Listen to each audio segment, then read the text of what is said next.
उस लड़के से मिलने से पहले मेरे जीवन में कुछ खोखलापन-सा था, एक अजीब-सा खालीपन, जिसे आज तक मेरे अलावा किसी ने महसूस नहीं किया था। क्योंकि मैं स्वभाव से बहुत चंचल थी, इस कारण मैं कॉलेज और घर के लोगों से घिरी रहती थी। इसके बावजूद कि मैं बहुत बोलती थी, मेरे जीवन का एक दूसरा पहलू भी था और जीवन के उस हिस्से में आने की इजाज़त मैंने किसी को नहीं दी थी। बाहर से खुश दिखाई देने वाली लड़की जिसे लोग हर पल हंसते खिलखिलाते देखते थे, उसके बारे में ये अंदाज़ा तक नहीं लगाया जा सकता था कि वो अंदर से इतनी अकेली होगी, ढेर सारे दर्द अपने भीतर समेटे हुए होगी। मैंने अपने आसपास एक घेरा सा बना लिया था, कोई भी मेरे द्वारा बनाए गए दायरे को नहीं तोड़ सकता था।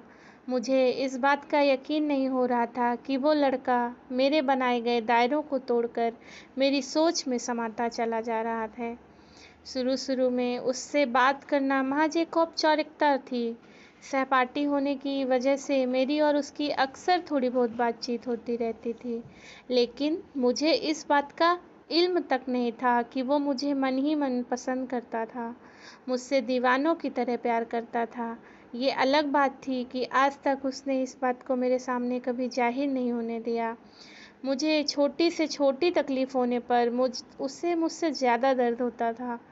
कोई ऐसे भी किसी को चाह सकता है, यकीन करने में बहुत वक़्त लगा, लेकिन समय के साथ मुझे इस बात का एहसास हो गया कि लड़का मेरी चिंता करता है, मेरा ख़याल रखता है। उसके प्यार में पागलपन था, मेरी खुशी के लिए वो कुछ भी कर देता।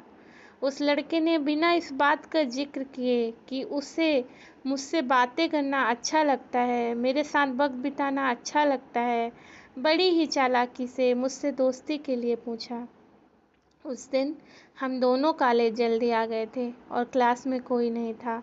उसने पूछा, क्या मैं तुम्हारा हाथ पकड़ सकता हूँ? पहले तो मुझे बड़ा आश्चर्य हुआ कि आज इस लड़के को क्या हो गया है, ये इस तरह की बातें क्यों कर रहा था। लेकिन मुझे उस पर पूरा भरोसा था कि वो कोई गलत काम नहीं करेगा। उसकी आँखों में सच्चाई थी और ये बात मैं साफ-साफ देख सकती थी। उसने इतनी हॉनेस्टली मेरा हाथ माँगा कि मैं उसे मना नहीं कर पाई और मैंने उसे अपना हाथ दे दिया। उसने मेरा हाथ अपने हाथों में लिया और कहा, क्या तुम मेरी दोस्त बनोगी? तुम मुझे अच्छी लगती हो और मैं तुमसे एक अच्छा दोस्त देखता हूँ, अच्छा इंसान देखता हूँ और मैं चाहता हूँ कि मैं ज़िंदगी भर तुम्हारा दोस्त बनकर तुम्हारे साथ रहूँ। उसने इतनी ईमानदारी से अपनी इस बात को मेरे सामने रखा कि मैं ना नहीं कर पाई और मैंने हाँ कर दिया। उस दिन उसने बस इतना ही कहा और चला गया। मुझसे दोस्ती करने की खुशी मैं साफ-साफ उसके चेहरे पे देख सकती थी।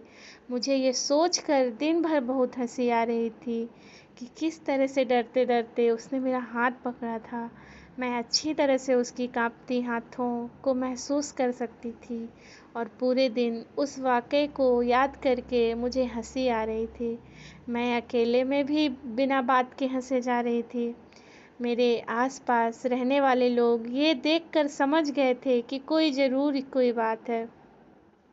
अब हम दोनों दोस्त बन गए थे और उसने किसी भी वक़्त फ़ोन पर बात करने की इजाज़त माँग ली थी। अब उससे बात करना मुझे भी अच्छा लगने लगा था।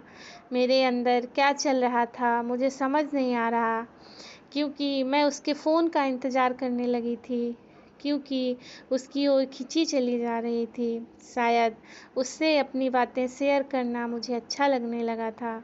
जब भी मैं उदास होती, किसी को पता चले ना चले उसे पता चल जाता था और वह मेरी उदासी को दूर करने का हर संभव प्रयास करता। एक दिन उसने मुझे आई लव यू कहा। मुझे वक़्त लगा, लेकिन मैं भी अपने प्यार का इज़हार कर दी। मेरे हर जन्मदिन पर मुझसे ज़्यादा खुश होना, मेरे ऊपर हज़ारों रुपए मना करने के बावजूद खर्च कर देना, वो दीवाना था मेरा। उसने भी मुझे अपना दीवाना बना लिया। बाइक पर अक्सर घूमने निकल जाना, कॉलेज बंक करके फ़िल्म देखने जाना, ये सब हमें अच्छा लगने लगा था। उसकी पूरी दुनिया बन गई थी मैं, मेरी पूजा करता था वो। मेरे लिए किसी से पंगा लेने से पहले बिल्कुल नहीं सोचता था वो। दिन तेजी से बीतने लगे। हम दोनों दुनिया को भूल चुके थे। प्यार के उस दौर ने हम दोनों को भीतर से बदल दिया था। हमने प्यार की ढेरों कस्में खाईं और ढेरों वादे किए। वक्त ने करवट ली। मेरे पिताजी ने 20-21 साल की कम उम्र में ही मेरी शादी पक्की कर दी। अंदर से मेरा हाल भी बेहाल था, लेकिन वह मुझसे ज़्यादा बेहाल था। वह किसी भी हद तक जाने को तैयार था मेरा साथ पाने के लिए, लेकिन मैं जानती थी कि अगर मैं घर से भाग जाती हूँ तो मेरे घर वालों का जीना मुश्किल हो जाएगा। कड़े मन से मैंने उसके साथ जाने से इनकार कर दिया। वह हर दिन सैकड़ों बार कोशिश करता कि मेरे फैसले को बदल पाए, लेकिन मैं नहीं मानी। मेरी शादी हो गई, हर कोई खुश था उस लड़के के सिवा। अपनी शादी के बहुत महीनों के बाद मेरी उससे मुलाकात हुई। उसने अपना हाल बेहाल कर लिया था। उसने कहा कि वो मुझसे मिलने से पहले भी अकेला था और मेरे जाने के बाद भी फिर से अकेला है। वो कहता है कि प्यार की लड़ाई तो वो हार गया, पर प्यार की जंग ज़रूर जीतेगा वो कहता है कि तुम भले मेरे साथ ना दो, मेरा प्यार तो मेरे साथ है ना। मेरे प्यार के सहारे उसने ज़िंदगी में आगे बढ़ने की ठानी है। उस दिन उसने कहा कि उसका प्यार सच्चा है, इसलिए उसका प्यार कभी उसकी कमज़ोरी नहीं बनेगा। मुझे अपनी गलती का एहसास है, क्योंकि मेरा प्यार मुझे ज़्यादा दुखी है। मैंने उसकी ज़िंदगी को बर्बाद कर दिया है। मैं उस दीवाने के प्यार को सलाम करती हूँ जिसके पास न मेरा तन है, न मेरा समय, न मेरा जीवन, पर अब भी वो मुझसे प्यार करता है। पर उस दिन उसने मुझसे झूठ बोला था शायद। वो बुरी तरह टूट चुका था, जबकि उसने खुद को बहुत बहादुर दिखाने की कोशिश की थी। वह लोगों से दूर होता चला गया और लोग उससे दूर होते चले गए। बुरे लोगों से दोस्ती कर ली थी उसने। शराब, सिगरेट और ड्रग्स आदि भी पीने लगा था। वह बुरी तरह डिप्रेशन का शिकार हो गया था और अंत में एक दिन उसने आत्महत्या कर ली। ये था इस कहानी का अंत। मैं ना तो जीते जी उसके साथ रह पाई और ना उसके अंतिम समय में उसका साथ निभा पाई। उस दौर में जी रहे हैं हम जहाँ दुश्मन तो आसानी से पहचाने जाते हैं, लेकिन सच्चे या झूठे प्यार को पहचानना दिन ब दिन मुश्किल होता जा रहा है।